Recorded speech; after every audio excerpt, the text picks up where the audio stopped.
एक दिन की बात है। जंगल के एक पेड़ पर एक जादुई पक्षी बैठा था। वो कई सालों से गीता को रोज घास काटते देख रहा था। वाह, ये औरत कितनी मेहनती है। रोज सुबह आती है, बकरी के लिए ताजी घास काट के ले जाती है। लेकिन एक बकरी से भला कितना दूध मिलता होगा? बस घर की चाय के लिए ही काफी होगा।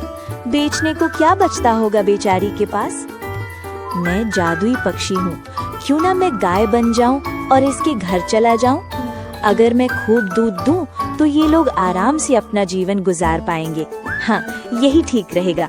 वैसे भी ये औरत बहुत दयालु लग रही है। इतना कहकर पक्षी पेड़ से नीचे उतरा।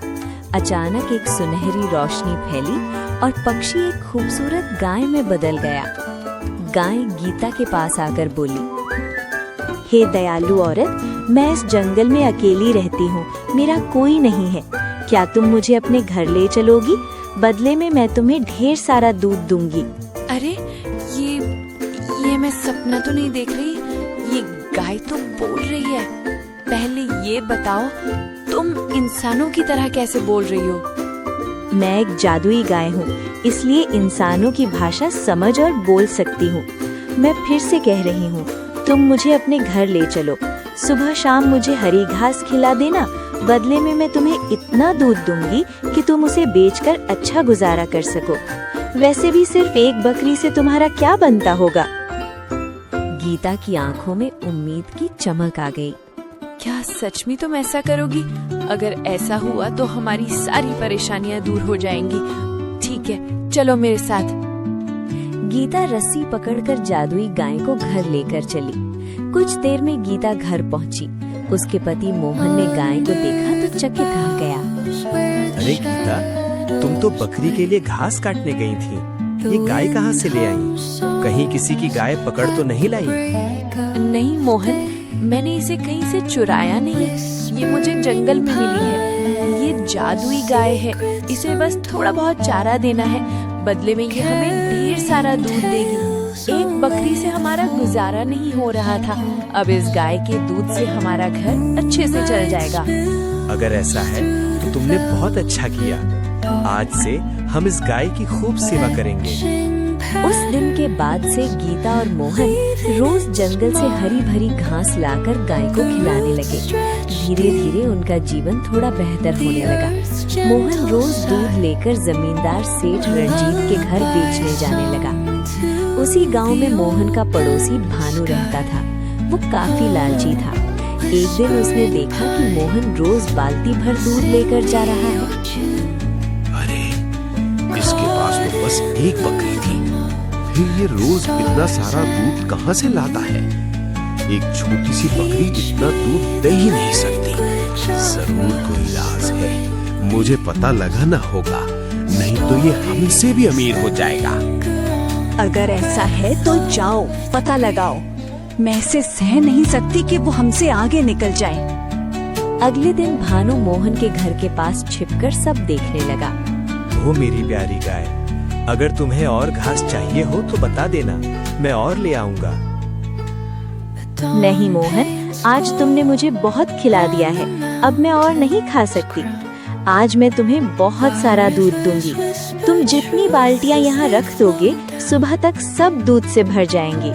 नहीं, तुम्हें ज्यादा दूध देने की जरूरत नहीं। तुम पहले जितना देती थी उतना ही काफी है। ज्यादा लालच अच्छा नहीं होता।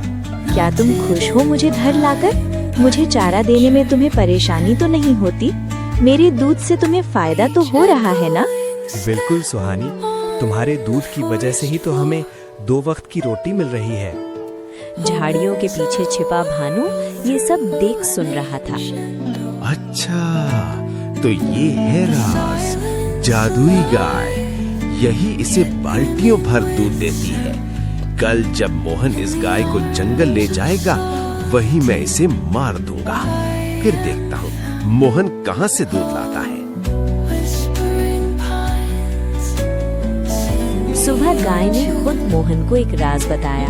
मोहन, मेरी बात ध्यान से सुनो। अगर मुझे कभी कुछ हो जाए या कोई मुझे मार दे तो घबराना मत। जिस पेड़ के नीचे तुम्हारी पत्नी गीता ने मुझे पहली बार देखा था, उसी पेड़ की पत्तियां लाकर मेरे सिर पर रख देना। मैं दोबारा जीवित हो जाऊंगी। मेरे पास ये शक्ति है। ये कैसी बातें कर रही हो सुहानी? मेरी किसी से दुश्मनी नहीं, तुम्हें कौन मारेगा भला? फिर भी मैं तुम्हारी बात याद रखूंगा। चलो, आज तुम्हें जंगल में चराने ले चलता हूँ। मोहन गाय को लेकर जंगल पहुंचा। गर्मी थी, वो एक पेड़ के नीचे बैठकर आराम करने लगा। उधर भानु झाड़ियों में छिपा मौका देख रहा था। जैसे ही मोहन को झपकी आई, भानु ने मौका पाकर जादुई गाय सुहानी को मार डाला। कुछ देर बाद मोहन को गाय की तेज चीख सुनाई दी। अरे, ये तो सुहानी की आवाज है। वो दौड़कर पहुंचा पर देखा गाय जमीन पर पड़ी है, मर चुकी है। मोहन फूट फूट कर रो पड़ा। आंसुओं से भरी आंखों के साथ मोहन घर लौटा। अरे, तुम अकेले लौट आए। सुहानी कहाँ है? कहीं उसे जंगल में छोड़ तो नहीं आए? नहीं गीता, सुहानी अब हमारे बीच नहीं रही। जंगल में किसी ने उसे मार दिया। गीता जोर जोर से रोने लगी। भगवान, हम गरीबों के साथ ही ऐसा क्यों करते हैं? वो गाय ही हमारी कमाई का सहारा थी, अब हम कैसे जिएंगे? भाग्यवान, तुम परेशान मत हो। सुहानी ने मुझे अपना राज बताया था। मैं अभी जंगल जाकर कोशिश करता हूँ, शायद वो वापस आ जाए। मोहन दौड़ता हुआ उस पेड़ के पास गया जहाँ गीता को पहली बार गाय मिली थी। वहाँ से पत्तियाँ तोड़ी और गाय के मृत शरीर के सिर पर रख दी। अचानक तेज रोशनी फैली और जादुई गाय दोबारा जीवित हो गई। वो मेरी प्यारी गाय, तुम वापस आ गई। तुम्हारे बिना बिल्कुल अच्छा नहीं लग रहा था। अब दुखी होने की जरूरत नहीं मोहन, मैं लौट आई हूँ। चलो घर चलते हैं, गीता भी परेशान होगी।